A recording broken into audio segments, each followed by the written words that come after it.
According to recent research, 80% of leaders today fail to impress in the first 2 years of their leadership roles. 70% admit to being incredibly stressed. Over 70% admit to not enjoying the job. And gone are the days when we used to have a job for life. Today, people stay in a job for 4 years. And within the millennials, that's only 3 years. When I saw those statistics, I was terrified. I'm in the middle of my career. But that doesn't mean that great leadership isn't around us. It's all around us. So, I've been writing a book about leadership, about emotional intelligence, trying to find what the common denominator, the X factor of great leadership is. And I started this a couple of years ago, and I started where everybody starts research, and that's on Google. And I typed in great leadership. And these are some of the faces that came up on the very first page of Google. A couple of observations. Firstly, you'll know them all, probably.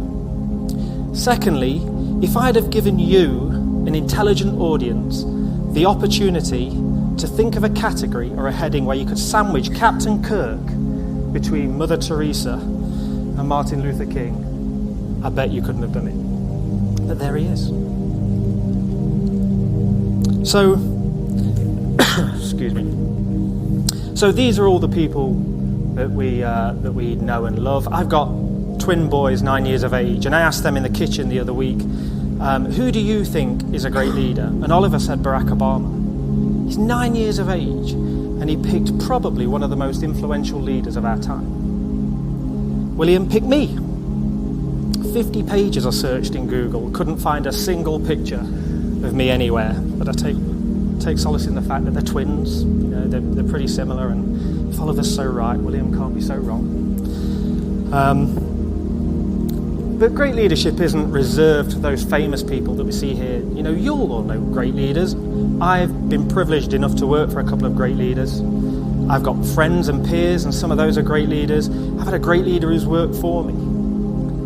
So what is the X factor of great leadership? Well, according to the research I've done, I'll tell you what it's not. Contrary to popular belief, great leadership isn't IQ.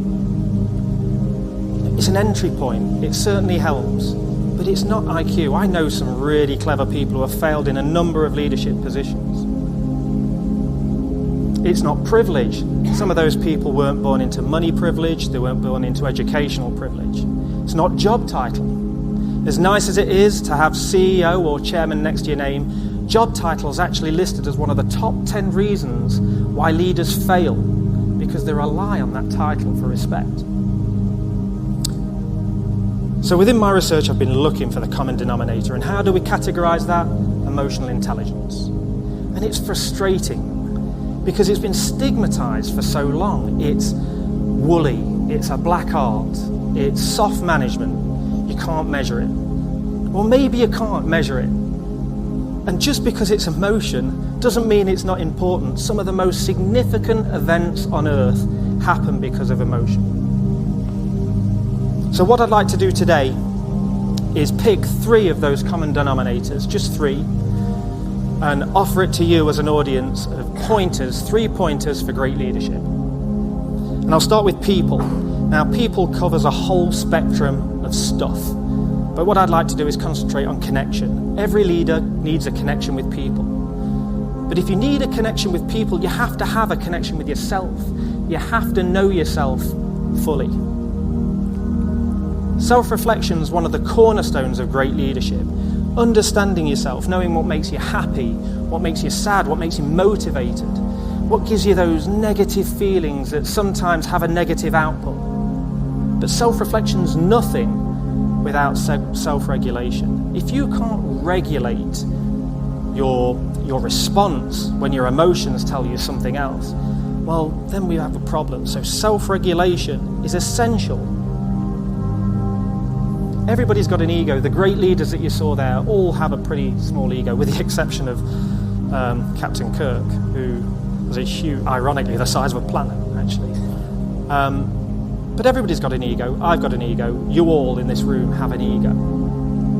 And sometimes it's essential to take a tactical bruise on that ego for the betterment of an organisation. So that's self-reflection, self-regulation, and then we have to look at self-perception. Your perception of yourself has to be as close to other people's reality as possible. If you think you're great and open and honest and your team don't, well then you've got a disconnect and you've got a problem. If you think you're really shy and you don't really say what you want to say, but your team think that you are quite outspoken, you've got a disconnect and your problem. Your perception of yourself has to be as close to other people's reality as possible. So we're working those three things, and it's a never-ending journey. You'll never master it. It's something that you'll carry on and on doing, and then you have to create a safe environment. And I'm not talking safe in the traditional sense, hard hat and boots. I'm talking about creating a climate where people are able to say and do what they need to say and do. But for leaders, that's terrifying because it means feedback. Now, we all know that feedback's a gift, but if we're honest with ourselves, it also hurts. But it's essential in great leadership.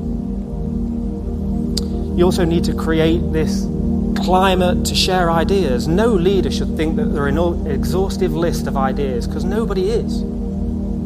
Create this climate, this open climate. If you can concentrate on those three things, have an open climate, then you have every chance of connection. And with connection comes creativity, and nothing amazing happens in this earth without creativity.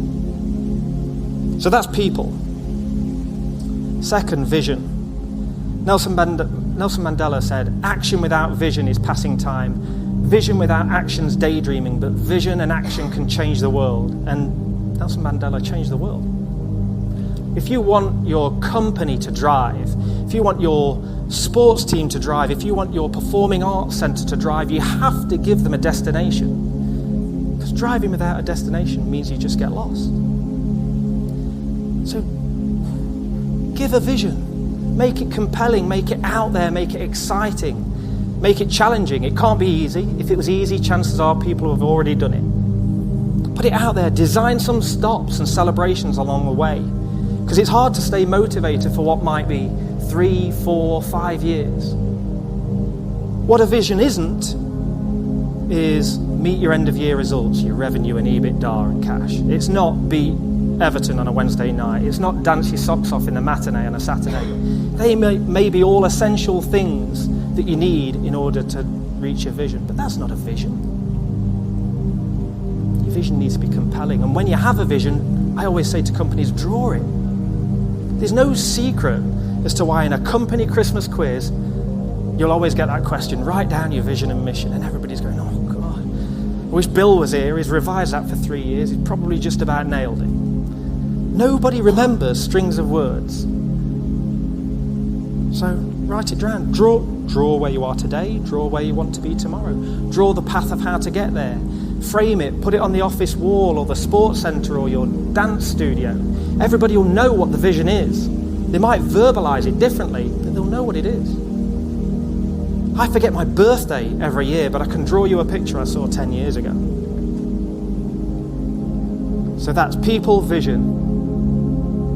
Final one, passion. A leader without passion and enthusiasm lacks credibility. You don't believe them.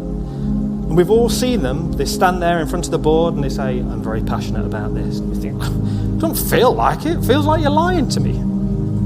Give people that passion. And there's the thing, passion and enthusiasm is an emotion like every other emotion. When you see somebody laughing on TV, you want to laugh with them. When you watch Titanic and you see that guy sink and he drowns, you want to cry. Those films are designed to play on your emotion. Give people emotion. Martin Luther King didn't say, we've got the people who will get us to the promised land. He didn't say it like that. He belted it out. And I'll talk about films being designed to trigger the emotion. Braveheart, he didn't say, they can take our lives, but they won't take our freedom. He shouted it, and everybody shouted with him. And when you were watching it, you were compelled. Even Kylie Minogue belted out, I should be so lucky. Lucky, lucky, lucky. We all felt lucky. And final thought on passion, and it comes from a mindset. These leaders that you know, the leaders up there, all do strategic mental rehearsal. They've all imagined reaching their goal in their mind. They've probably done it 10 or 20 times. They've imagined the steps on the way. They've tasted it. They've felt it. Research suggests people who do SMR are more likely to achieve their goals. You see sports people do it. I was talking to Duncan Goodhue. He did it before his gold medal. I flew into an airfield about 6 months ago with my uncle, and I was sitting there having a cup of tea, as you do when you're British. And there was an air display going on, and there was this guy who was probably 60, experienced pilot, one-piece flight suit, and he closed his eyes. He didn't know we were watching. He put his arms out, closed his eyes. He started to move. He started to do this with his hands, altering the throttle, moving the yoke. He was rehearsing. It was honestly fascinating to watch. And I went up to him and I said, are you doing the display? On reflection, a crazy thing to ask a guy in a onesie pretending to be a plane with his arms out. But when we got over that, he said, yeah. And I said, do you do that often? He says, I can't fly. I can't do a display unless I rehearse it in my mind. He's probably done those moves 20 times before in the air, but he can't do a display unless he's rehearsed it. That's where he gets his drive and passion from. Strategic mental rehearsal. So there's my 3 things: people, vision, passion. The great leaders that you know, the great leaders up there, are bold enough to be the people who they are, not the people that they think they ought to be. And one last bit of food for thought is great leadership's a tipping point. So when you start your leadership role, you're developing yourself, and it's necessary. You're developing yourself. And then there's a tipping point to where you start developing others. And you're happy developing others. And you're happy giving people the glory of success. And that's where you start getting motivation. And that's when you start getting high-performance teams. And getting high-performance teams is great leadership. Thank you very much.